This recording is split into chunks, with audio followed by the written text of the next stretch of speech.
Hello, boys and girls. I'm Chris Dunham. He's Mike Michelson. This is Wade Simmons. This is the Chris and Mike Show. Welcome, everyone. Welcome.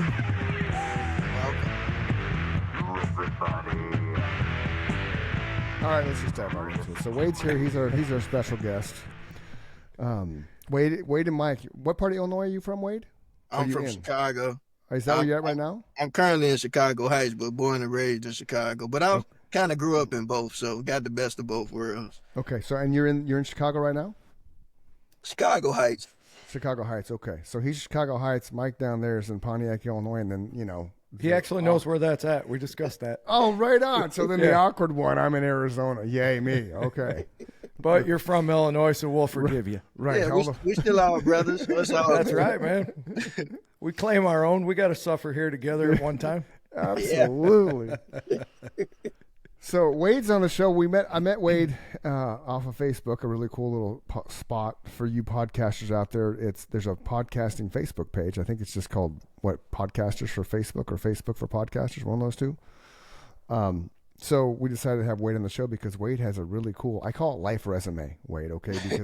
Because like the example life resume, like before I hit 30 years old, I was in countless number of plays, musicals, low budget independent films, was a lead singer in a great rock and roll band. I did commercials on TV and shit. I tried to do everything I could by the time I turned 30. That's a whole nother reason why Mike knows. And then as life's gone on, you just keep piling onto that resume. Like then I had my own radio show. I had a Good News Arizona show, which ran for 106 weeks. And now we have the Chris and Mike show, which we're like, this is 86, Mike? Correct. Oh, nice. Yeah. So it's just life resume. So your life resume, what stood out to me was they're all really cool things. Trained to be a pro wrestler. That's pretty fucking cool. You're an independent filmmaker for 9 years, I think you said, correct? Yep. And then you're in the funeral home industry. Like what? I want to go there because Mike and I have this weird fascination with serial killers and the mind. not that we want to kill people. It's just the mindset of them and the interesting aspects of it and how they've the fact that their brain is broken. Correct. That somebody can be that unempathetic. Mm-hmm. Yeah. Dark and twisted, like Dahmer. See, Mike and I have talked about Dahmer a lot because he's probably one of the most prolific, well-known serial killers of our time, right? Especially in this part of the country. Right. But if you go back to the stories about Dahmer and his life and things like that, what I think, because everybody has that breaking point, I forget what you call it, but it's like you snap, right? That event, like, okay, like you're a normal human being. Example, I had a friend, normal, like straight up family man, 2 kids, wife, everything, and then something triggered him on the freeway. He pulled out a gun and shot at a car in road rage and ended up going to prison for like 5 years. Wow. It's like Michael Douglas and falling down. Yes, but a totally normal guy until something just, right? So the trigger that I've agreed to in my mind for Dahmer was that he had stolen a mannequin from a store, right? You remember this part of his life? Oh, yeah. Okay. You, Wade? Did you follow? Okay. I know like vaguely about him. Okay, cool. So Dahmer stole a mannequin from a store, and he was actually sleeping with the mannequin, not in a sexual weird way because it's a mannequin. There's no orifices. But he had a mannequin in his bed with him, right? Like that was like he would cuddle it. He would spoon it. He loved it. Right. Well, then he was living with his grandmother at the time, and she came in to put his laundry away, freaked out. There's a naked mannequin in his bed, which what grandmother wouldn't freak out, right? So that was his trigger, I think, his turning point, because then he had to get rid of that. Then he had to try to fill the void another way, and he ended up filling the void in a very dark, twisted manner. Not that you're dark and twisted, but you work in the funeral industry. So I would love to start with that. Like, what component of that do you work in? So actually, I work in all of it. I went to school for it, so I'm still doing my internship, but I do a little embalming. Work funeral service, but for the last few years, I've been doing more removals since I got my intern license. So my internship should be done before this year is out. But I've been in the funeral business almost 15 years. Wow. Define a removal. Right. Good And so a removal is where, like, say for instance, if someone loved one passes away at the hospital, I will be the one that they will call to go to the hospital to bring their loved one into the care of the funeral. Okay. Yeah. So I never actually, the crazy thing about it, like I never really pictured myself like doing that side of it. But you didn't grow up thinking I'm going to work with dead bodies? Well, no, I always wanted to be a funeral director. So like, Oh, that's right on. That's cool. Since what age? So basically, Now I I'm was fascinated about that. I gotta say, this was probably like around 6th or 7th grade, because I Really? always said I That's wanted to do crazy. 2 things. I wanted to be a film director, and I wanted to be a funeral director. And now you're doing both. Yeah. That's awesome, man. Okay, so what? I don't know if you can answer this or not, but what turned you on to wanting to be a funeral director? Like, what was it? Well, so I think like I was like, maybe I don't know how old I was, but I remember we went to like a church convention, and I almost drowned in the pool. Oh, And I remember like having like a near death experience. I don't remember if I left my body or not, but I've Yeah. seen some kind of weird stuff. And after That's that, something we it's all like, have in common too. yeah. it didn't. I guess after that, I'm like, maybe I think I want to be a funeral director. Like, and then cool. too, growing up in church, I went to a lot of funerals and stuff like that, and it never Right. really scared me. So Yeah. yeah, That's seemed like cool. a pretty cool career. Yeah. So right on. whereas my first couple instances with that side of it just terrified me, you looked at the beautiful side of it, and the caring for the families and all that kind of stuff. You have to, otherwise you couldn't do that job. Yeah, absolutely. Because like a lot of people think like, when people get into it, because I know like quite a few of my friends that went and got licensed too, and they're not even doing it no more. Because a lot of times people get into it because they look at, okay, yeah, you can make a good living. Sure. You can, but also I think that if it's not in your heart to do it, I don't think it's gonna last really long, because That's it. part right of there. it is about, you do make a living, but it's another side of it that's like it kind of goes beyond just making a living, because it can be a tough job, dealing with people at the worst time of their life and things of that nature. So it has to kind of be in you to do it. Yeah, you have to be the calm voice of reason. Yeah, because a person like just but looking still at be the money, caring. yeah, it's probably not gonna last long. But so do you typically remove the bodies just from the hospital, or do you remove them from the home as well? So from the hospital, from the home, Okay. Anywhere. Crime scene? Accident scene, crime scene. Yeah. Well, so mainly what normally happens is like if it's a crime scene, they would go to what's called the medical examiner office first. Oh, Okay. yeah, And then whenever the Good medical point. examiner they finish up, their examination, then they will call the funeral home and just, he's ready to be picked up, he or she. So yeah, you see a lot of stuff, trust me. Okay, Man, so, that's crazy. so here's this probably come across as a real crazy question. Like, you're gonna think, wow, Chris, you're a wacko. Do you talk to the bodies? Not at all. Okay. See, they would think about like, hey, oh, Mr. Jones, hey, Mr. Jones, I'm gonna wrap you up here. We're gonna zip that shut. We're gonna put you on the gurney here. I'm gonna take you into the hearse. We're gonna slide you in, and we're gonna go for a little drive. Like, I would be like, I think I would talk to him. Yeah, I think some people. Yeah. People might, some funeral direct. I've seen some do it, but me, I just do my job. Yeah. I just think it would be weird. Like, you have a body, right? And like, it's just there. Yeah. I mean, not that it's going to talk back, because if it talked back, that would be kind of what? Yeah. But, that's cool though. That's cool. So how long do you have to go to school to be? Good question. What's your degree going to be in?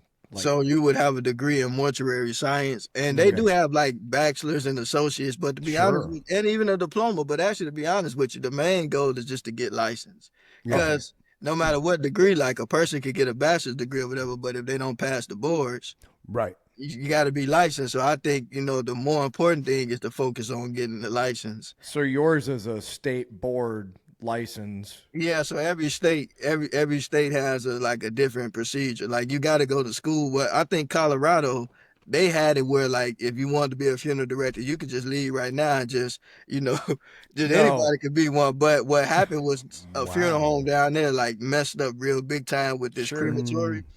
So now they're making them get regulated down there too. Well, that's good. Yeah. Yeah, absolutely. There should be some regulations, but I think the business is not as hard as they make the course though. Like, the course was, oh man, it was really. Funeral director. It's like you're taking law, counseling, religion. You're going to school for like to wear a whole lot of different hats. Being like a surgeon to a certain degree. So how long is the school? So it's normally like a 2-year program. Okay. some programs are actually a year. Like the one I did was crash course, and Okay. man, it was rough. Really? Oh man, it was rough. What was rough? What was rough about it? Just because it was so quick? Yeah, but I think I think this is like me. Like basically, like with me, I was working in the funeral business well before I went to school for it. So a lot of the stuff you knew, but a lot of times when they start putting all the academics in front of it, it's like they take you through all this stuff that like really is not, you know. And that's schooling for anything, but stuff that is not as important, you know. Yeah. Well, it's kind of like what I do for a living. I sell houses, so I'm in real estate, so it's kind of the same thing. Real estate school, they teach you a whole lot of stuff about nothing, and then it doesn't ever translate into what I do for a living. You know, I mean, certain things carry over, but for the most part, what I learned in school was just enough to pass the test, and it's kind of like algebra. Like, how often do you use algebra in your life? You know, Yeah, that's I don't need algebra 2, man. Why don't I need calculus? Like, come on. So it's that kind of thing. You know, and then you have to take this massive test, which the school one at the time was 800 multiple choice questions, and the state one was like 200, because they're trying to give you more knowledge than you need, right, to get from a student to the actual functioning realtor. So, you know, and I've been doing that for 25 years. So, and that's been my argument with the funeral industry, right? It's like, you know, especially like during COVID, right? They were talking about how, oh, it's a shortage of funeral directors. But I'm like, I don't think it's a shortage of funeral directors. I think the shortage is kind of extend from them, like they're making it so hard for people to get licensed. Because and then again, like some of the people got licensed, and then half of them end up walking away from it. So, you know, it's a shortage that they kind of created, you know. Yeah, I can see that. But I can see it though. Like you said, they're going in for because you can make a really good living at it. Like funeral directors, morticians, they legit they make bank, right? But then so I think you know your first body pickup whether it's right for you. But then by then you've already gone through all the schooling because you can't pick up a body till you said something earlier. Yeah, so every state is different. So like here in Illinois, right? Like with an intern license, you can pretty much remove the body or remove the loved one from a facility to the funeral home. But you know, every state is different because some states they got it with like, you know, they call you a removal technician and you don't have to have a license and it's kind of weird because like I also applied to get a license out in California. A funeral director's license out there, and they had me get fingerprinted and all this stuff. And so, you know, just trying out some different things. I think I love the idea of being licensed in multiple places, you know. Why not? Yeah, it's a big world out here. I could see the fingerprint. Do they do background checks and stuff? Mm-hmm. Yeah, I could see that because again, we wouldn't want Jeffrey Dahmer being a funeral director. Yeah, that's true. because then you know it wouldn't work. I don't So I could see why that is required. Like my field, fingerprints background, not really background per se, but I can't have any felonies, things like that, you know, on my record stuff. Other than that, it's just fingerprints and, you know, behave. Yeah, I get it. You know, you definitely want people with integrity in the field, right? You know? Absolutely. But I mean, it's like, you know, it's so many like wonderful people in this field. You know, Sure. I mean, you got good and bad in every field, but absolutely, you know, absolutely. Sure. And you got to. It's kind of like when you work in the mental health field. Like I worked with mentally handicapped, we called them before I got into real estate. So they were people like us, right? But mentally, they were all 6, 7 years old, you know. And so that required extreme patience, and you have to have a good heart for that stuff. So that's kind of the same thing with funeral directing, right? Because like Mike said, you're dealing with family, you're dealing with you know the sorrows and the woes and the chaos and. Yeah, going in the different elements, and you know, ever been like attacked when you went to pick up a body? Well, I had two kind of odd experiences, and this was like last year. Actually, I went to a house to pick up someone's loved one, and it was kind of weird because like when I went in, the aunt who called us, she was really nice. Yeah. And when we went in, like the family came in and they were kind of rude. And I know like some of the young guys that were working with me, they were kind of, and I said, no, let me handle this. And I explained, no, family, we're here to help you. And then the auntie said, no, I called these guys and they're from, but then there was a guy, like the neighbor, the family's already grieving, but the lady's neighbor, he was saying that he was crying because he said the lady was his lover or whatever. And then Then he just started stealing her TV. No. Oh Like he shit! goes and then he just started unplugging. And so like we're not the police or nothing like No. that. We can't get involved in that. Wow, I bought this was my love TV, man. I do believe in conceal and carry, but we wasn't involved in that. Like that ain't got that had nothing to do with it. Every time I see that TV, I think of Lorraine, man. I want that TV. Yeah, but That's that was crazy. That is crazy. But that was another instance where like I got a call from a funeral home to go to a house, and it was actually like I don't know if the kid was maybe like 3 or 4 years old. Oh, that And was he was hard. in the crib, and but see by law when something like that happened, even if a person is sickly, you would have to let the medical examiner, you know, Yeah, handle that first. And the mother was just kind of, and I understand because again, that's her baby, and I get it. sure, And she Absolutely. was just like, get him out of here, please, just get him out of here. But you got to do things the right way, Sure. yeah. And then That the funeral home got on me like because they sent me over there, and they was like, they said, well, you probably should let the immigrant. I'm like, well, why would you all send me over here, right? Like, I didn't just wake up and just come, right? But That I would, mean, yeah. you live and you learn, But we got it straight. Yeah, the kid. I wasn't even thinking about the kid part. Kid part would be hard, man. That would be really hard. terrible. I don't like. I think I could deal with adults, but I don't. I think I'd lose my shit if I had to go. Like I have a grandson, a 5-year-old grandson, and almost 2-year-old grandson, and I think I'd lose my shit if I had to go remove somebody that under just a kid in general. Yeah, well, I'm gonna be honest, especially within the city of Chicago, like a lot of the people we picked up, some of them were younger people, and like I said, I've worked in the funeral business now going on 15 years, Right, and just right. even because at one point, like the removal side is like kind of what I've been doing the last 2 years now, but before that, I was actually working at the funeral home, and I was working the funeral services. So even with doing that, like you see a lot of sorrow. crazy stuff. Oh yeah. That's got to be. So how do you process all that? You just. I mean, obviously you like you said you got the heart for it, but how, like, and if you're a very empathetic person, right? I mean, are you carrying that around? Like when you get done with the service, do you just go home and like, wow, that was fucking hard? Well, man. you know what? Honestly, I always tell people that death is not my life. True.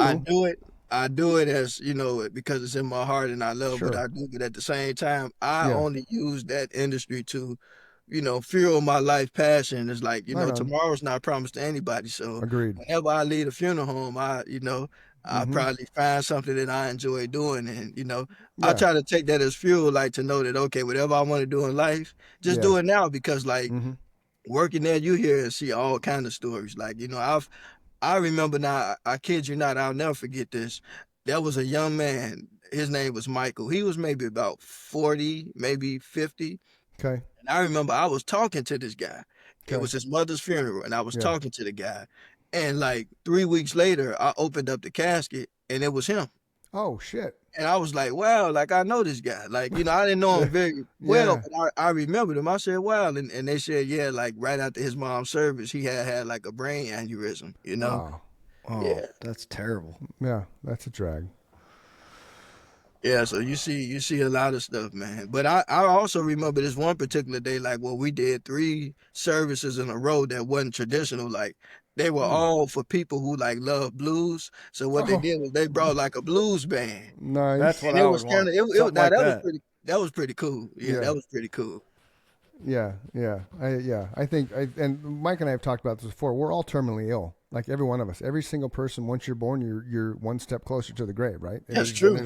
And there's no way around it. So, that was an interesting spin on that for sure. Yeah. Yeah, absolutely. And so it's like working there is like it kind of teach you just to like love people. Don't sweat the small stuff because again you see the best and worst of families. Because I mean a lot of times, like you try to console families, but a lot of times if they have issues amongst each other, now you can't. It ain't got nothing to do with you. You do your job, but you got to stay out of that.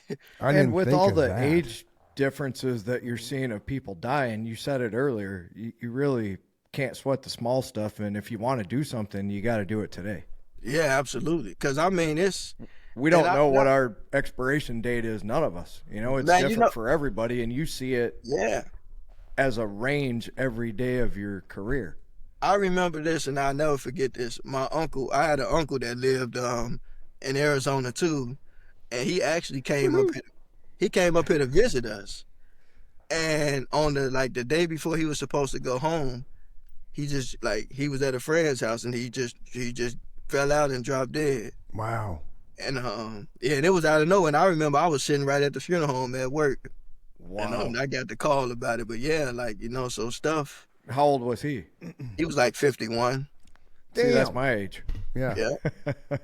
That's crazy, man. And Just then out my of nowhere. grandfather, just recently, he was 86 years old. Now, this was a little different situation, but he was still at 86 getting up, going to work every day. And you know, Wow. yeah, he was, but at one point, he just kind of started getting a little sick, and then he ended up passing away. But I mean, the way that I look at that is it hurts to see anybody go, but I thank God that at least he lived to be 86, and I mean, it hurts to still lose anybody, but I think it's nice when a person had a full life, at least, it's a little more comforting, Yeah, but I'll tell you, in both instances, if I got to go, I want to go the way that they both did. Just, not suffer. Yeah. 1 minute you're here, yeah. and the next minute you're gone. Yeah. I think that's if you're gonna look at any positive of death, that would be the best case scenario. Yeah, and I've also seen people that live to be 100 years old. And I remember this one family. I'll never forget this. This lady, she was 100 years old. And I remember her family saying, when she turned 100, I think they said, she just told God, I'm just ready to go. I'm done, man. I'm 100 years old. Come on. I just well, that's at least a blessing that she lived a full life and she got to say, no, I'm ready to go home now. Right. Not too many people get that luxury, so I think that's the way to do it. My mom had an aunt that lived to be 106, and she drove herself from Indiana over here to Illinois. I'm pretty sure well into her 90s. Okay. Wow. Yeah, I got a former coworker at the funeral home. She's still working. She's 90 years old. See, that's crazy. It just proves that a lot of things that we're told every day about health, fitness, not that they're not important, but when you see somebody like that, it just proves that genetics has so much to do with everything. Right. I agree, because I know somebody that loved fried chicken and French fries, and she lived to be 100 years old, and she tell you, I love fried chicken and French fries. There you have it. And she always said she going to make it to be, and she did. And how many people that, I'm trying to think of a good example of a famous person, the guy that smoked cigars all the time, he lived to be 100 years old. Hollywood. I think joy has a lot to do with it too. 100%. Yeah. A positive attitude. When I was going through the worst time in my life, one of the best pieces of advice I got was to rid myself of all the negativity, because the person that gave me that piece of advice said, that's going to kill you. Yeah. Mm-hmm. There's no debate. I don't want to hear any I don't need any other response from you. I just need you to understand, if you don't find some hope and positivity in your life, you're going to die a young man. Yeah. And they were right. Because as soon as I started doing nice things for people and just looking at waking up every day as a blessing, your whole life starts to change. All of a sudden, people smile at you and they start talking to you. And where I used to think that was an inconvenience, I've met some cool people like yourself along the way, Yeah, and I love getting to know people. I think that it's a beautiful thing, because everybody has a story, everybody's life has something valuable in it, but it's just you got to surround yourself with like-minded people, because if everybody just focus on gloom and doom and hopeless, and that's gonna bring everybody down. Yep. Did you all see that movie Tomorrowland? It was like a Disney movie. Oh yeah. But I liked how when they found out that what was destroying the world was all that negative stuff. They tried to stop it, and I thought you got to be careful what you feed yourself. That's a great message, especially for kids that are going to be watching a Disney movie. Absolutely, yeah. Let's we don't want to talk about the dark side of Disney. Oh yeah, absolutely. No, we could ruin anything. I've been told that before. Do you have to ruin everything? Yeah, no, we won't. There ruin are everything. facts in this world, but you know. Yeah. We won't go down the dark side of Disney. This is all I about. got This is all about Wade Simmons, man. So, what do you want to talk about, Wade? Now that I got my interesting, I got to know about the answer. wrestling side. There you go. I mean, There you go. now, come on. Mike, fire away, Mike. Ask the questions, man. I was a huge wrestling fan in the 80s when it kind of took over the WWF, you know. Mm-hmm. I followed it every Saturday. Oh, yeah. Hulk Hogan and Andre the Giant and The Undertaker and Randy the Roddy Macho Man Piper, Savage. Macho Man, the Nature Boy Ric Flair. I knew them all, man. Oh, yeah. See, I'm not bullshitting you. But, I haven't followed it in a long time. But when people bring it up or make fun of it, I'm like, do you really understand how great of athletes these guys are? Right. Absolutely. I know that the whole point of it is that there's a backstory, right? It's supposed to be good guys, bad guys, in between guys, teams. That's the whole point of it. It's entertainment. But the athletic side of it is what people have no appreciation for. Agreed. Absolutely. Yeah, you definitely have to be in shape, and I love it, and to be honest with you, I took a little break from it, but I'm definitely, God willing, going back to it. But I ended up getting into it because I wanted to make a documentary about professional wrestling. And so I reached out to a fellow wrestler by the name of Steve Boz. He's kind of well known in the industry a bit. And he actually wrestled in WWE back when it was called WWF for a little while. But Boz, I reached out to him and I'm like, I would like to make a documentary. Cool. On professional wrestling. And so he's like, okay, cool. So, we got to talking because I also wrestled in high school. So when I got to the school, he introduced me to some of the wrestlers. And I met, some of the people from like AEW and some of the other people on the indie scene and stuff like that. And then Steve was like, well, when you going to start training? So I said, I guess I'll start next week. There you go. What a better way to make a documentary, though, than actually living the dream, right? So I ended up starting to train for like 2 years. Right on. And it was pretty cool because, like I said, I got a chance to meet some really cool people, and I got a chance to meet some people that I used to watch on TV, like Scotty 2 Hotty. Nice. Carlito came to one of our shows. I got a chance to chill with Hornswoggle at one of the shows. Nice, That's man. awesome. And then man. I met one of the wrestlers, Eugene, who wrestled the WWE. But it was like so many people from between WWE, TNA, indie scene. Mm-hmm. And I got a huge appreciation for those guys and girls because to see what you actually go through, because a lot of people don't realize that it is not very much a very luxury type of industry. I mean, because you think about it, you see the bigger promotions like AEW, WWE, and the big stadiums and stuff like that. But when you're training on the indies, sometimes you're wrestling outside, in the neighborhood. You might be wrestling at a high school gym or maybe like a bar or something like that. Any place that will give you a venue, right? Yeah. The part that we understand and can relate to on that is that's how we started as a band. We played pizza joints and backyard parties, and it wasn't Saturday night headlining for a national act right off the bat. So we can appreciate that side of it for sure. Yeah, absolutely. And like I said, I met a lot of cool people. I think to be honest though, the professional wrestling world could be a little bullyish a little bit. I can see that. Though. But you gotta have some type of ego to do that to begin with, because I had a female wrestler try to bully me. It was kind of funny. Well, but think about it. Women. I mean, you're already one step behind in wrestling as a female, right? And I'm not saying that to be misogynistic, boys and girls. I'm just saying in general, it's a male-dominated sport. Women are kind of opening up now. There's more and more women wrestlers I've seen. Yeah, but she was like a pit bull all over me. I was like, well, she's tried. Well, it's kind of like you go to prison, right? You go to jail one day, right? The first thing you do is you find the biggest motherfucker in the jailhouse and you pop him in the nose, and then that way people leave you alone, right? So she's probably like Wade Simmons, I gotta get this motherfucker. He's gonna kick my ass. And then, there you go. Not me. I find that guy and I become friends with him. Hey man, I'm too small to be hitting anybody, man. Yeah. Hey man, that dude over there. See that little dude over there? He's gonna come hit you. I'm gonna protect you. But that's my sin. I'm gonna protect you. But you know what? I'll figure out a way to get shit. That's what I'll do. But Right. it's like, I have a really big appreciation for those guys and girls because, like, you know, to kind of see what you go through to kind of get to where you want to be is like, Sure. you know, it's you know, because you do a lot of traveling. You know, me, because I work in the funeral business, so I wasn't doing it full time. Like for me, it was like Right. it was more of a hobby for me. You know, Right. I wasn't trying to do it to go be like the next rock or nothing like that. Like I did it straight out of love and a hobby. Sure.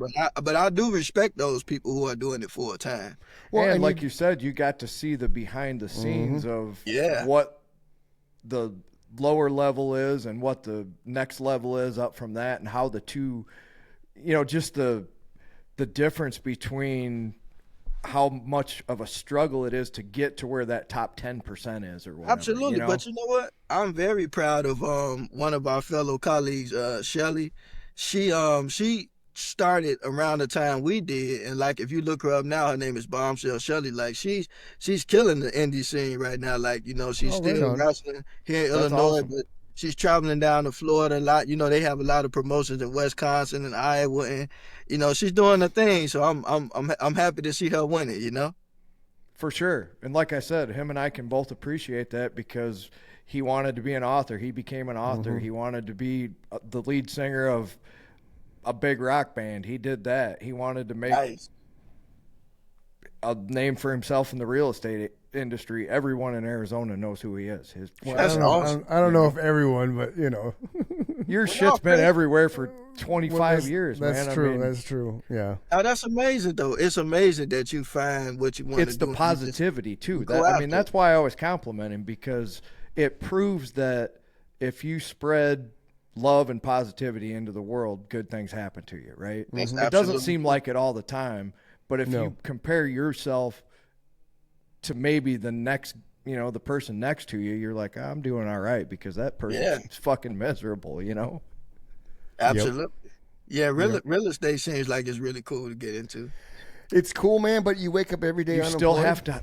That's it. Mm-hmm. You still have to have the right personality. If you're not a self-starter, you fail immediately. No, exactly. And you don't. And the thing is about how it's changed since COVID, right? Like, in technology, nobody answers the phone anymore. Yeah. Nobody answers the phone, so everything has to be done typically through text messaging. And I hate you can't hear somebody's tone and the inflection in their voice and their nervousness or excitedness on a text message. You can't. Same with email. Like you don't. There's no connection there, and so that's my biggest struggle since COVID with real estate is that, like, I had this one guy. I get this random message, right, and we all know it. You can attest to it. So can my spam textings are crazy, right? Just off the hook, right? I get this message. It says, "Is this Chris, the realtor?" Okay, I get stupid shit all the time. I said, well, that depends. Like, that was my response. because it could end up being spam. I was showing houses the other day. I get this message to kind of show you the train of thought that I had. Random text, where'd you put my car? My response, wrong number. Their response, hi, this is Ava. Is this David? Are you my new driver? Again, wrong number. Ava comes back, well, could you still pick me up? I ended up reporting this junk, but it was kind of she was trying to hook up with me, and I'm like, report junk, delete. Like, really? So when this person just did, is this Chris the realtor? I was like, well, that depends. And then about 10 minutes of texting back and forth, he finally tells me who he is, who he was referred to by, and I'm thinking, dude, you start with, hey, Chris, this is Wade Simmons. Michael's referred me to you. I'm looking to buy a house. Then I know right away it's Wade Simmons referred by Mike. So then I go text Mike, hey, Mike, Wade Simmons just texted me. Thank you very much for thinking of me. Then I go back to Wade. Okay, Wade, what can we do for you, man? You know, what are you looking to do? Blah, blah, blah. Yeah. But you just, in a world. There's somebody behind you, just so you know. I know. I got yelled at for this like 50 episodes ago. He said, I could have died. You never told me. Yeah. That's the dog food and chicken food delivery from whatever, FedEx. Dude. I'm not going to ever let that go again because I don't want you to get. It was legit, Wade. We were sitting here talking. There's a fucking body. I'm like, I've seen him go by a couple times. He's like, what? Come on, dude. You know, and if the He dog says I could have been murdered right here on the right, podcast. right, dude, that would have sent our ratings through the roof. We I know, but that would have been the last podcast ever, and that would. Well, no, because then you could have made a true crime, dude. You made the Chris and Mike show true crime documentary. How did Chris What die? happened to Chris? Right, and then it's a whole new If you gamut. just would have had the blinds open, I could have maybe got it. Right. See, you can spin anything, man, to make it entertaining. That's the beautiful thing about what we do, you know. So, and the cool thing about the whole wrestling part of it, which I like the fact that you got behind the scenes and actually started working out with them, because what a better way to make a documentary. Absolutely. Than knowing everything there is to know about wrestling. From the good stuff, the bad stuff, the stuff you love, the stuff you hate, the struggles, the luxuries, like you mentioned, the luxury part of it. It's kind of like football, right? You only have, like Mike and I talked about this before. Are you a football fan, Wade? Mm-hmm. Okay, so 0.017% of the million college athletes, okay, did you catch that? 0.017% make the NFL. Wow. So when you have of 1%, right? So when you have kids like Justin Herbert or Herbert from the Chargers, when he was in third grade, they showed this on I was watching they must have been playing the Giants because I was watching the game. He pulled out on the screen. They put on the screen his little. I'm in third grade. You know, the little, like, what do you want to do when you grow up type thing, and he legit had, I want to be a quarterback in the NFL. That to me is amazing, because again, 0.017% of every high school, college athlete that has aspirations to make the NFL, that's it. And that's not even starting, right? That's just making the NFL. To be a starter, it's like, I think it was, I don't remember, Mike, but I think it was 0.005 or something. It was a smaller number. And then you go to the quarterback aspect of it. So wrestling's got to be kind of the same thing, right? Because you have to be athletic. You have to be dynamic. You got to have charisma. You have to be able to engage the audience, whether it's 5 people or 5,000 or 50,000, because if you can't bring them into your character, because it's a character, they're not gonna. If you can't bring them into the character, then they're not gonna embrace that character, and they're not gonna fall in love with. Right. Yeah. So with you doing did you do the documentary? I'm still working on it. Okay. So in doing that, how many wrestlers would you say that you've come across that have? I mean, they obviously all have that aspiration, because if they didn't, why are they doing it? Like, you wouldn't be mad if you became Rock Jr., right? Yeah, I wouldn't be mad. Right, exactly. So be how silly many? if you were? Right. So in that world, is it kind of like, do they all approach it? It's all in or nothing, or do they have like backup plans and shit, or is it just like full blown? You know. I think it's like, it's all or nothing, because. I put it like this, because a lot of times what people don't realize is, like, even with WWE, right? Like, these, people are not just wrestling when they're on TV. Like, they have shows and, dark matches and all kind of stuff. So a lot of times, what's a dark match? What's a dark match? So basically, it's just like one that's not being televised. Okay, that's what I figured. But for people that don't know, and are just tuning in, so you have these people that aspire to be wrestlers on a national level. So what are the dark matches for then? Just to hone their skills, to kind of try out? Well, basically, it's pretty much it's pretty much for entertainment, but it's just sometimes not televised. Gotcha. And it's like, because like a lot of these shows, like here, like I was with CSW, and so like CSW is CSW, but a lot of the indies promotions are connected. Gotcha. Like sometimes it's almost like on WWE, right? Like some people are on Raw, some people are on SmackDown. Some people are in NXT. But when you're on the indie scene, it's just like you just wherever you get in, where you fit in, Gotcha. So a lot of your life is pretty much traveling back and forth, whether it's locally or across country or wherever, And so for the people who are listening, think about how many acronyms he just threw out there. Yeah, right. The ones that are making fun of wrestling. Those are all thriving businesses that make more money than most what people would consider legitimate businesses do every year as far as revenue goes. That's why they're on TV every Saturday night, right? There's like 5 hours of one after the other.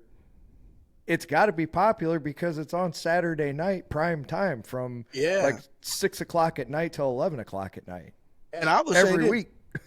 I do believe that everybody in the industry, pretty much, I would say this, that I do believe that it has to be a love for it, because there are people that will go to shows whether it's 2,000 people in the building or whether it's 5 people. Right. That was us as musicians. We And didn't care.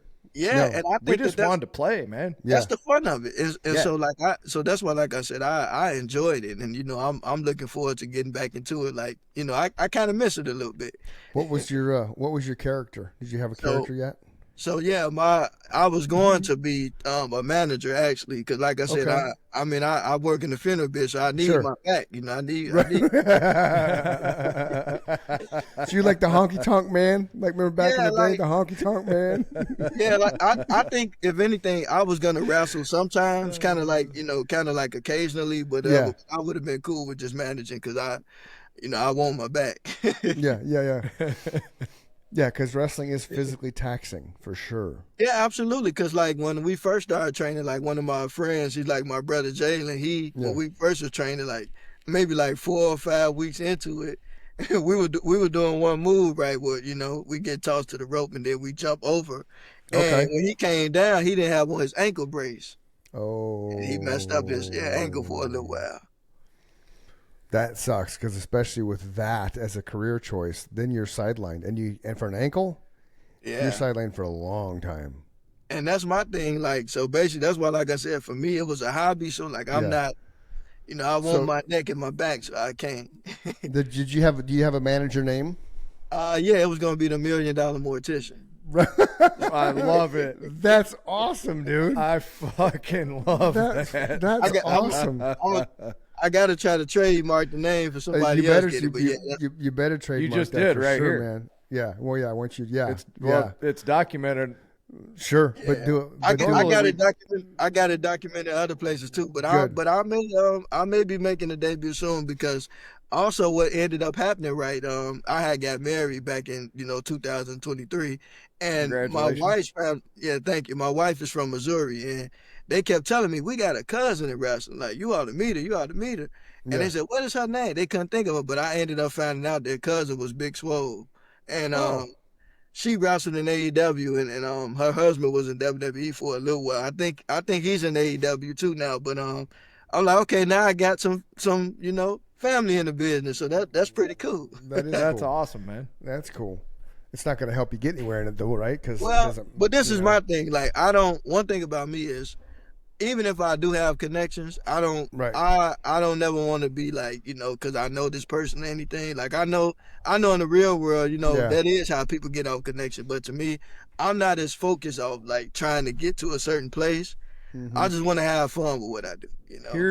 Here's how I handled that, and I think Chris will agree. It took me a long time to figure out how I did handle it, but I never looked at it like I was using my connections, because all my connections were near and dear to my heart. They were friends of mine, right?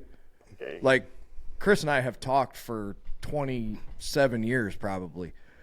Yeah. But it wasn't all the time, so I didn't even think twice about calling him up and saying, "Hey man, you want to do a podcast together?" It wasn't like I was using him. It was like, and the same thing with, all my music connections. They were all friends of mine. I developed those relationships and nurtured them. And then when I need something, they're more than happy to do it, because they know if they needed something from me, I would be there the same way, Well, I think it's genuine that way. But I think in my thing is like, because I'm not gonna lie, like I do know a lot of people who are doing some, pretty cool, amazing things. But I always felt like, I think that for me, right, I focus more on trying to get better with what I'm doing. Absolutely. Not so much of trying to like go here, there. It's like, because I look at success as a journey, not a destination, Sure. And I borrowed that quote from a good friend of mine by the name of John. But, I always look at it like, okay, like it's not so much, because like I said, I know people doing things, big things, film related, Sure. wrestling related, other things too. But I just always say, like, I respect people for who they are, but I'm just trying to have fun with what I'm doing, Yeah, absolutely, which is cool. That's the same. I lost that for a while as a musician, when it became a business.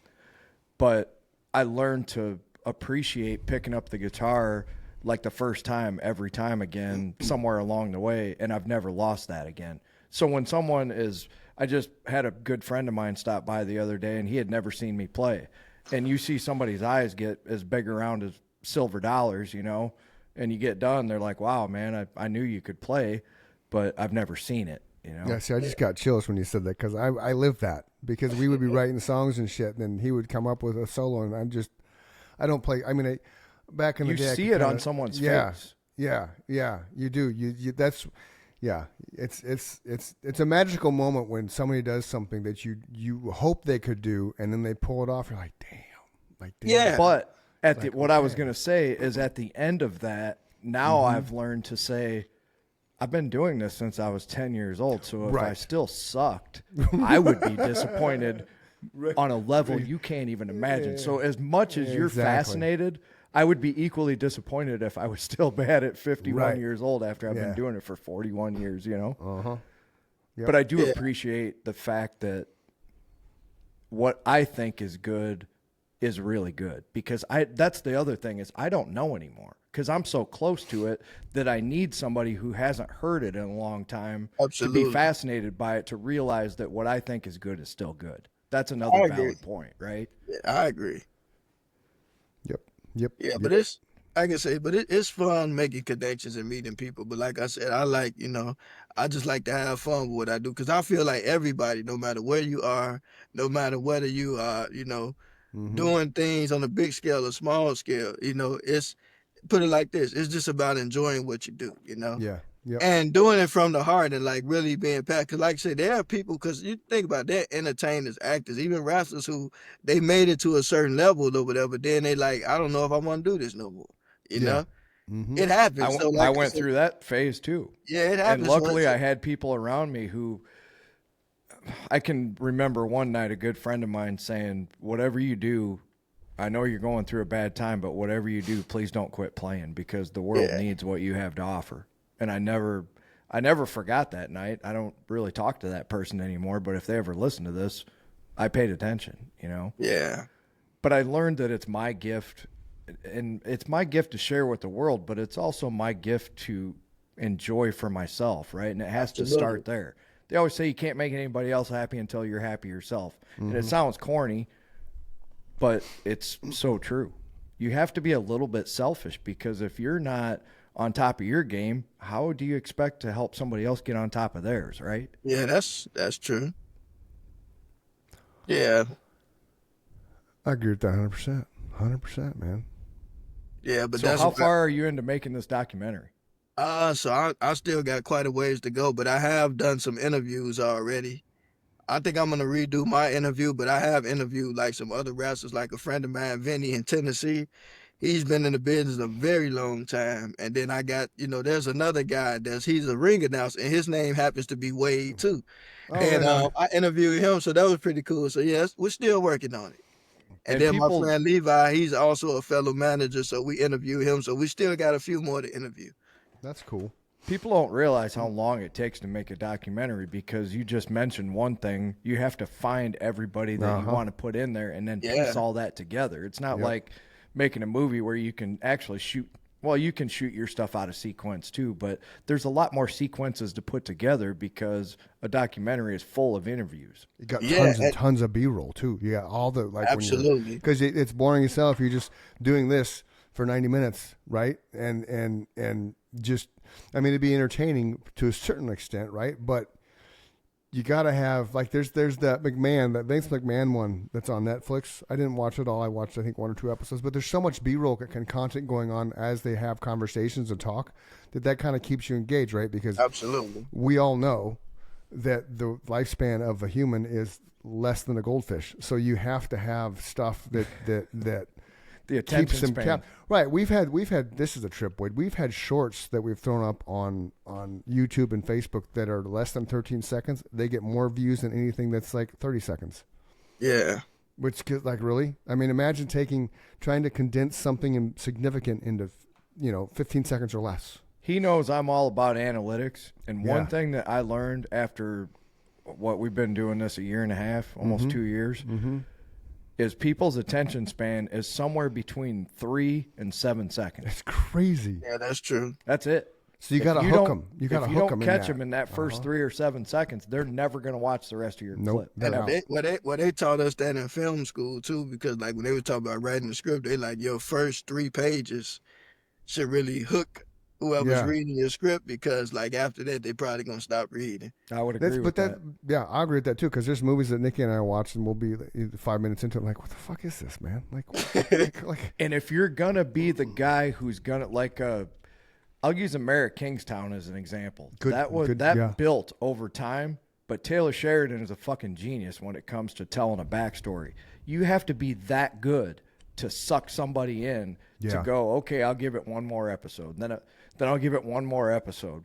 Because sometimes it's 3 or 4 episodes into one of his shows before you really know what the fuck's going on. Absolutely, Then you're so invested into the character development that you're hooked. That's hard. Yeah, lately, like I've been watching a lot of random, because like whenever I watch a movie, I don't just watch movies that I particularly like. I feel like as a filmmaker, you can learn from anything. Sometimes I just watch random stuff, Sure. I don't even pay attention to the title sometimes. I just watch it because I look, because one thing about me is like, as an artist, you definitely want to study certain things. And I always say that somebody made this for a reason, Yep. May not be the best plot, may not be the worst one, but when I watch movies, I don't watch it from the aspect of what my taste is. I kind of watch it just to give the artist a chance to see their work, and you can learn something from anybody. Absolutely. That's why I gave lessons for so many years, because students they were like little kids, because they don't know how to break the rules. They just do it by accident. And I can't tell you how many times I'd be given a lesson and the kid would be playing and hey, do that again. How'd you do that? And then they would be fascinated that I was interested. It's like, hey, you never master the guitar. That's one of the beautiful things about becoming a musician. It's the same thing as becoming a writer or an actor or a filmmaker. There's always a next film to make, a next book to write, a next screenplay, It's just the beauty of being an artist is once you get into the community, you understand that everyone is always just trying to get better. Yeah.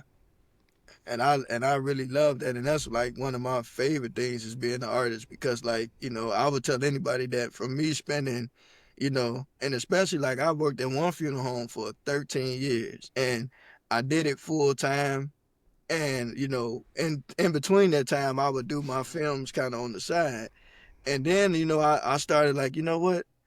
Maybe I should reverse it a little bit and try pursuing the art a little more, because what a lot of people don't realize is that creativity is like really a huge part of everything we do, because like as to your point when you talked about wrestling and even like with film, like how like when the actors were on strike, I would see comments like people would post things like get a real job, but what people don't realize is that art is a $1 billion industry, because art is a part of everything that we do. I mean, if you want to bring art into the funeral business, somebody had to design the casket. Flowers, somebody designed the floral arrangement. I mean, even with being, doing makeup and restorative arts, that's art. And I would tell anybody from even in the house, right? You got couches, you got a sink. A contractor went in and had plumbers and, builders and welders come in and design stuff for the home. So art is a part of everything that we do. And humanity would suck without it. We would be like the Nazi regime. You'd just be following a fucking pattern of living, right? Yeah. You'd be living under communist rule. You do this or you die. Yeah, and see, in your funeral business, the mortician, one of the things they do is massive art, because you're taking a body, right, and you're after the embalming process, you have to sometimes you got to fix the face, you got to I mean, it's just I always think they kind of look eerie, after they're all made up and stuff, but part of it's because they're lifeless, right? But still, that's a craft in itself, because it's not like you're putting makeup on yourself. Because when I was acting and stuff, like I knew how to do makeup, all that kind of jazz. I made myself. The movie Hellraiser. Okay. Right? Okay. So one of our things in my class I was doing with theatrical makeup, we had to do you had to use something that wasn't a normal part of makeup. So I took toothpicks, and I cut them in half, and I glued them on my head, all over my face, so I look like Pinhead from Hellraiser. That's awesome. But that's art. So when you mortician's part of the thing is right. You're making the body, the face, look nice, for lack of a better term. When I was in school to be a funeral director, they gave us like these sculpted heads, and what we would have to do, we would get a picture of somebody. Right. And we would take some clay and we would measure the picture and measure the eyelids and the nose and the mouth, and you would recreate that person's face. Because that's awesome. of course, in the funeral business, there may be times where you have to pretty much, recreate features. Sure. So, it takes a very skilled person to be able to do something like that. Like that's something a lot of people don't talk about, but the restorative arts, that's art. It's art. And so that's why I said art is a part of everything that we do. That's where you don't want that crazy Colorado law where they just let anybody do that shit, right? Like, yeah, that's not grandma. Yeah. No. Right. And that's the thing though, but it looks, I don't think you can ever make it look like the person because their soul's gone. And when their soul's gone, their face that's what just freaked kinda, me out, dude. Right. I knew right away. It's like, that's not, that's just not the person that I knew. I had a different experience. I think I was probably, I don't know, 9, maybe the first time that I saw, it was my great grandma. Yeah. And she was so close to me. To see her laying there, I was like, I never want to experience that again. So I had the opposite reaction. But for me, when I found music, that gave me hope, because then I understood that the whole world was connected on a frequency level, on an energy level. Mm-hmm. Things started to make sense to me. So music became my religion, for lack of a better term. Yeah, it's what makes me happy. So if Chris and I have said this a million times, if sitting in the front row on Sunday makes a person happy and, religion is what drives them to be a good person, that's great. Yep. That's what music does for me. Anybody that knows me knows I probably listen to 12 hours of music a day, and that's not exaggerating by any level. But that's true. And I mean, some people need that, but everybody has their own religion, and it's, it's not just always religion, right? It's like he does. Like he listens to music, he listens to podcasts. I just got into listening to more audiobooks, things like that, because I don't like reading as much as I should. You'd think I would, because being, growing up wanting to be a writer and shit, but I was never a big reader, And we're getting ruined. Even I'm getting ruined. I was a huge reader, but electronics, I'm not going to lie, it ruined me too. I'm like him. If I want to read a book, I'd subscribe to Spotify and you get all this shit for free. So I just download it on there and listen to it. Yeah. Well, I mean, it's reading and listening. So it goes hand in hand. It does. But just like the just like the music industry got ruined, so did the getting paid by selling books. I don't know. The authors got screwed too, because you're not getting paid the same amount when I listen to it on Spotify as if I went and bought a physical copy. Right. Absolutely. And that part sucks, and it needs to get rectified, because we live in the digital age now, and all the artists got sold down the river as far as getting paid, and it basically decimated a couple different industries. Yeah, it really disrupted the film industry a bit too. I mean, sure, and it's like this. It's like with progress comes pros and cons. And I think that would be really good. Like when we get to a place where, they understand how to kind of, make sure that people are still being compensated for their work. Yeah, it's not free, and it's a life's work. And, like I just said, I started at 10 years old. You found your passion in like second grade. You knew what you wanted to do. It's something that we've all put our entire lives into, and then we write a song that everybody likes, or you do your job that you've put your heart and soul into your entire life, and then someone says it's only worth pennies on the dollar. Right. It's like, well, who are you to say, because you couldn't have done this if you wanted to. Yeah. And you don't have enough time left in your life to live to know how to create this, Yeah. I think and I think that's where, like, I feel like, in all industries, that's why, like I said, me personally, I am an advocate for like regulations when it comes to like artificial intelligence and this digital age, because it's like, it's basically like somebody is getting rich off of, but it ain't the people that's making the stuff. No. because it costs to be on these platforms, and then pretty soon it's gonna cost to use all these software. So, I think it's a conversation that needs to be had. For sure. Chris sends me some stuff that he's been playing with that just totally freaked both of us out. It's like, this is not good. You can see where it's headed, and I think you just hit the nail on the head. It's all kind of like kid games right now, and everybody's having a good time, just like when the internet started, right? We're old enough to remember when the internet was a playground in the Wild West where there were no rules. Luckily, there wasn't a lot of video and pictures back then because they took a million years to load and play. But some of the shit that went on behind the scenes when the internet started is what's going on with AI. Yeah. But you're right. When they can figure out how to use it for monetary gain, we'll all be paying for it. Yeah. And I really think, and like one thing about me, I've always been a really good observer. Like, and I always say this, like, even with history, right? Like, I pay attention to things, and I always say this: as much as things in the world have progressed, certain behaviors of people haven't changed. Correct. You had people that wanted to be at the top back in the day, and it's still those type of people that still exist. They just sometimes, they just kind of try to be a little more hidden with it, but it's obvious. Well said, man. Yeah. That was. Yeah, I pay attention to everything,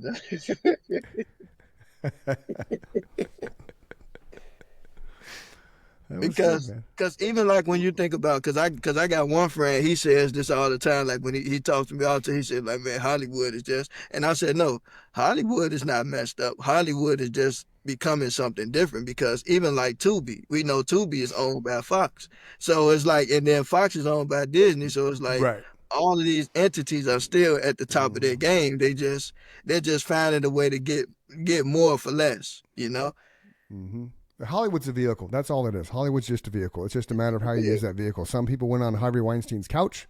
Some people didn't, right? It's just how you choose to navigate the route that once you get there, you don't go to Hollywood to be a waitress. You go to Hollywood to be a fucking movie star. Well, it's just another cross-section of humanity. You have good people and you have bad people, and you have everything in between. You have people that are just like Jim Gaffigan. Everybody says he's a clean comedian, and everybody says he's a good family man. I believe it, because you never hear anything bad about Jim Gaffigan. He's literally living like a Midwestern dad as one of the most famous comedians in the world. Well, I think, and I think, and I always admire people who are who have found, a nice amount of success, and, they're doing it without overdoing it. That's what I call it. And what I mean when I say that is like, because to me, it's not to me about just trying to be known and all that. Like, to me, it's more about whatever you love doing, do it. But also still have your integrity too, and if you happen to be known for it, fine. But if not, just do it anyway. Prime example, Keanu Reeves. Love him or hate him, he has got to be, from all accounts, everything you see, read, hear, watch, learn, just the kindest, gentlest soul of a human that has ever graced the world. Just, there's nothing, you've never hear anything bad about him. To the fact that if you ever look at photos of him with people, his hands are off. His hands are not ever on anybody, right? Because he doesn't ever want to get mixed up in that Me Too shit. Like he doesn't do it, I think, to be like, oh, I don't want to touch you. He's genuine, just like, you're never going to lump me in with the bullshit that encompasses Hollywood, because it's can't go wrong with the arms fold. Exactly. But there's, just like Robin Williams had that. There's a lot of stories about Robin Williams. Every time he was on a movie set, he would find 2 or 3 homeless people on the way to the movie set, and he would actually bring them on set and feed them. And like, he just a genuine human who cared for other humans. And we don't have enough of that in this world. So it's nice when you have examples like Keanu Reeves and Robin Williams and Jim Gaffigan that actually truly, they fought their way to the top, because you have to fight and crawl to get there. But once they got there, like, you know what? I can go 2 ways, right? I can go 2 ways. I can be a Steven Seagal motherfucker, and you're all pieces of shit, and I want nothing to do with you because I'm Steven Seagal. Or I'm going to be just this amazing human. It's going to be, I don't want to say role model, because that's a label, But living life on their terms and still treating people like human beings. A good example. Right. That's a perfect, and that's well said, because I do believe this. There are people who just genuinely do good things and it's in them, and then they are really good actors, if you know what I mean. Absolutely. Yes. Absolutely. Yes. The good things are just for the camera. It's not right. It's not genuine. Right. Yet. See, I do things that I don't show the world because I don't think you should. I volunteer and time and stuff like that, and it's not something like, oh, look at me. But there's so many celebrities and so many people in the famous people, whatever. Oh, I'm giving, I'm this baseball player and I'm buying 500 kids bikes. Okay, but they're doing it in front of the camera. Yeah. Don't do it in front of the camera. Work done. You guys remember Work Done? Tampa Bay Buccaneers running back. Remember him? I knew he was a football player. Okay. Yes. Okay. So what he does that nobody knows, there was a story many, many years ago, and he still does it. He actually, he gives houses away.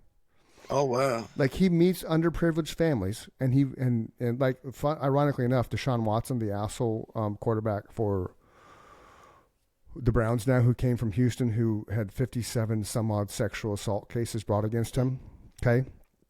He was an underprivileged child that Work Done's foundation met his mom, single mom, because Work Done grew up with a single mom, struggled. So he Work Done created this foundation. So in his foundation, he actually gives houses to underprivileged families to give them some stability. And I bring up Deshaun Watson because it sucks that you have this great human Work Done who helps the family of Deshaun Watson, and Deshaun Watson takes advantage of his popularity and status. Throws it away. Right. And legit, like, I don't remember how many it was, but it was 50 to 60 legit sexual assault cases brought against him, and all except 3 he settled out of court for like $1 million, $1.5 million a pop. Yeah. Right. So, but the point is, Work Done doesn't do it to say, look at me. Work Done does it because that was instilled in him as a child from his mother, who was a single mother who struggled. I think she was a cop. And he wanted to give back in a way that he could give back and make an impact on the family, not just that moment. You know who else does that I didn't know until they made that movie that came out on Amazon Prime with Snoop Dogg with that youth football league. Yeah. Oh, yeah. He's produced more NFL athletes than Division I college by like 3 to 1. Yeah. And nobody would have ever really known that because he didn't go out there and say, hey, look at what I've done. Right, and that's the point. Don't. I mean, if you want, to me, it's that thing. If you want, I would. Some of my volunteering stuff, I will show, I will point out, I will share, but I don't do it to say, look at me. It's always, if you want to find out more, reach out to me, and I will help you understand why I do this and what it's about. Yeah, that's different. It comes down to motive, and I believe wholeheartedly that, like, I think that whenever people do things, it should always be with a pure motive and not a motive to, make themselves look good. Because if you got to make yourself look good, then chances are you're probably not a good person. Right. No, agreed. And that's why I don't belittle what some of these athletes do in their communities, things like that. But I don't like it when they're doing it with the cameras. Like, do it without the cameras. Do it because you have the soul and you love to give back, and that's your heartfelt. Now, every now and then, obviously, NFL wants and baseball and basketball and these feel-good stories and shit. I get that. NFL Player Man of the Year. That's all about, 2 to 4 players in every team get nominated for that. Then you have one guy that ends up being recognized. That's cool because it's you're not showing what those players do on a weekly basis, but it's, hey, these 4 players from this team, they give back. And during the season, you'll watch it. If you watch football, they'll show it. Oh, this is a nominee. This is a nominee. Is that the Walter Payton Award? Yes. Yeah. And they'll show Walter Payton was one of the best examples of a human being. It doesn't matter that he was a football player. The only thing that is great about him being a football player is no one would have known that Walter Payton was one of the greatest human beings that ever lived if he had not played in the NFL. Right. But it doesn't matter that he was a football player. That you want to talk about one of the greatest human beings ever. Mm-hmm. You never hear a bad word about that guy. And that's my and that's my point. So if you win that award, you for surely deserved it, because they're not going to accidentally give that to anybody other than a deserving person. Except when Eli won it, because they fucking gave the Eli and shared the trophy with somebody else. Like, really? Eli just can't cut a break, man. Like, he just can't cut a break. Like, he beats the GOAT twice, right? And and then he does. I forget who it was, but we'll let him win, but he's got to share. Right, but Eli had to share it. He's like, I'm always the little brother, man. Yeah, always a little brother, always. Larry Fitzgerald, Eli Manning, Larry Fitzgerald. Okay, that's who he had to share it with. Now, Larry Fitzgerald, I'm in Arizona, and you know what? You haven't heard boo from Larry since he left. That's a tough call, man. Right, but you haven't heard boo from Larry since he retired. So I don't know if Larry's still active and stuff like that, but if he is, he's not doing it for public, which is cool, right? That's I'm sure the thing. He is. Yeah, which is the thing. You know, have your moment. Have your spotlight, shine light on what you're doing to help others so you can recruit people to help you, but then end it there. Like, there's this thing, and you may have seen it with John Bon Jovi. He owns 2 or 3 soup kitchens in Jersey, which is great, right? There was a picture of him like 3 or 4 years ago in the kitchen doing dishes. You know full well he was pissed off when they took that picture, because he's literally doing dishes. Like, he's back in the back kitchen. He owns the soup kitchen. He feeds homeless every day of his life. But it wasn't a staged photo, because legit, he looks like this old dude doing dishes. So, and I don't think he was pissed because he looks like this old dude doing dishes. I think he's pissed because somebody took that picture and broadcast it on the world. And every now and then you'll see it pop up on Facebook, and then there's all this big talk about, superstar Bon Jovi, blah, blah, blah. You don't do shit because you want recognition. The reason I would defend your position is because there's another example like Snoop Dogg is no one knew that he was doing that until that hit social media. True. So he wasn't out there going, hey, look what I'm doing. Right. Well, that's what I'm saying. So I think now Snoop Dogg. I disagree with your position. Yeah. Well, Snoop Dogg did his documentary to show what he did. Bon Jovi does what he does to do what he does. Well, somebody like Wade came to Snoop Dogg and made that documentary. I know, but that's what I'm saying. Snoop Dogg could have said, "No, I don't want to do that. I don't need to showcase." Right, and I'm not, and that's the cool thing about Mike and I, Wade. We can agree to disagree all day long, and we still love each other. Well, now I just changed my position. One of my famous quotes is, "I'm not married to any of my ideas. I just throw shit out there, right? And I might listen back to this and go, I don't even agree with myself." No, I just think if you're gonna be that person who's philanthropic, whether it's time, money, and whatever it is. Well, like he said a minute ago, you have to make sure that no matter how you're perceived, that you're doing it with the right intentions. There you go. Yeah, and that's only something that you and God will truly know. Yes, and that's like an individual thing. So that's why I would always tell people, like, whatever you do, always examine your motive for it, because like it is a lot of people in the world that need help, but I think it's a beautiful thing when you can really care as a person and not be doing it for like, oh, I'm gonna do it because like don't pull the politician move, like do it just so I can get votes. Like, no, you want to do things because you genuinely care about people, And another one that's near and dear to my heart is, you'll hear all the time, well, I didn't have the greatest parents, so they'll use that as an excuse. Chris was always my example of when you become an adult, you are responsible for your own actions. Yes. Absolutely. He had everything going against him in life, too, to become one of those people that could have used that as a crutch. But instead, his motivation was, when I have my own family, I'm going to do things differently. Right. Right? Yeah. Absolutely. Yeah, gotta have your own identity, because like, your life matters, and you definitely want to make a difference to yourself, but also you want to make a genuine difference to other people. Like, I always tell people, genuine is the word, because that's what really counts.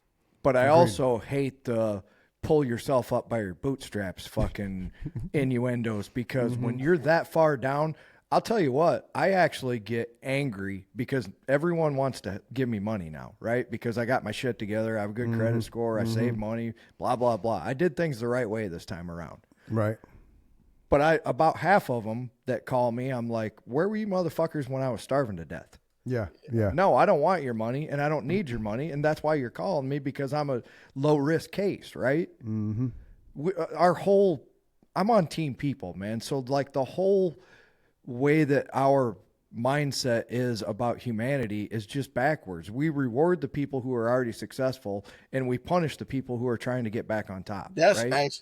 actually very well said, and I totally agree. But you know what? I always say that like it's strength when a person can like see reality and you know you just overcome it. You know, because I feel like we all have obstacles thrown at us in life. I mean, that's one thing that's pretty much promised to every human. But we just wise up and overcome them. You know.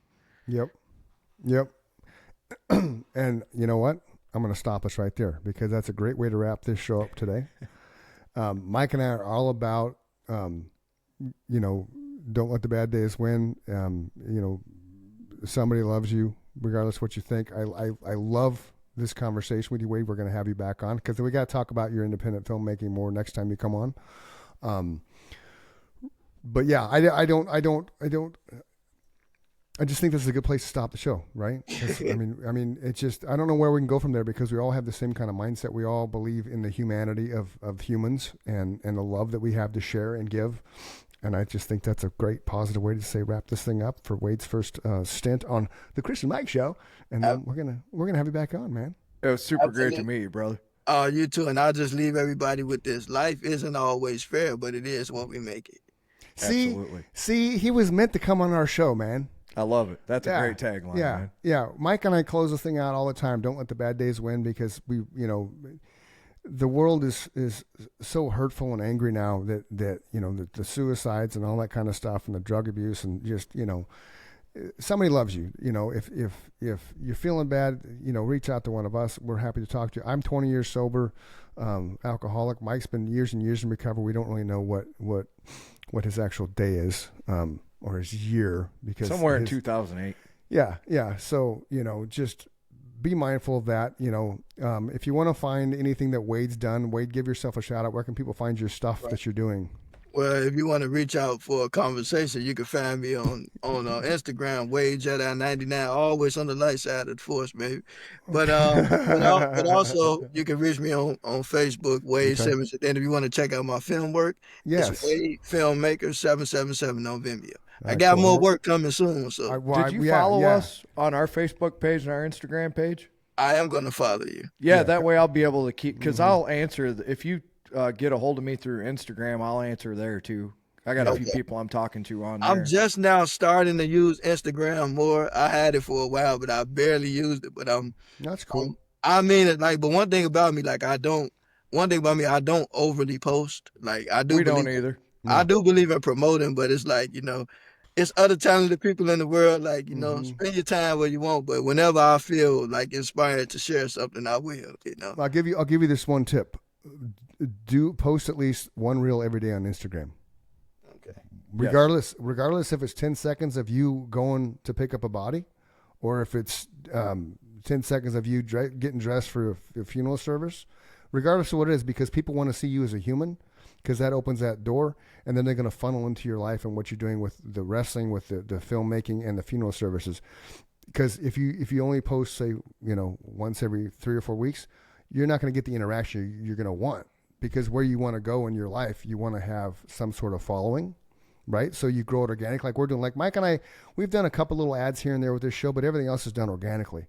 So it's really just, and it doesn't have to be, oh, I'm Wade Simmons, I'm doing this is my movie. Just little innuendos, just little things, dude, because it'll help people find you. It'll help you gain followers because what you're going to do, you're going to follow us on the Facebook and the Instagram because then we can turn around and we can post your stuff on the Facebook and Instagram, which is going to help people find you, which is I found you on the Facebook page for podcasters, right?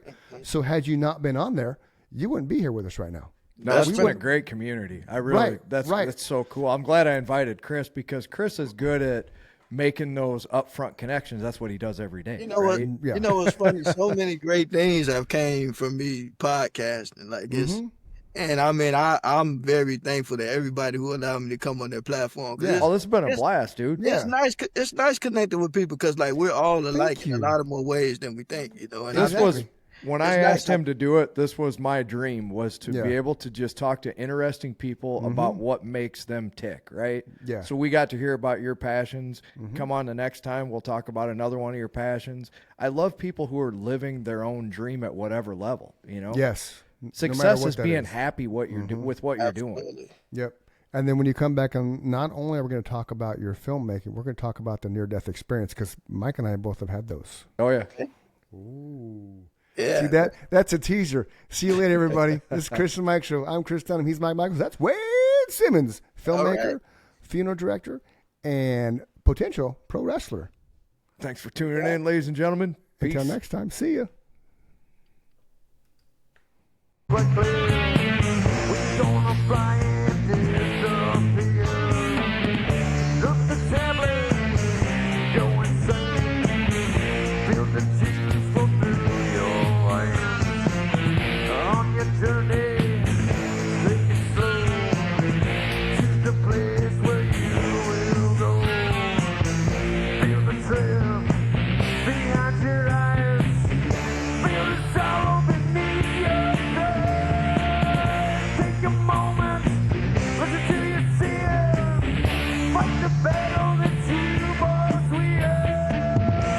The battle, but you must win. Who is it, baby?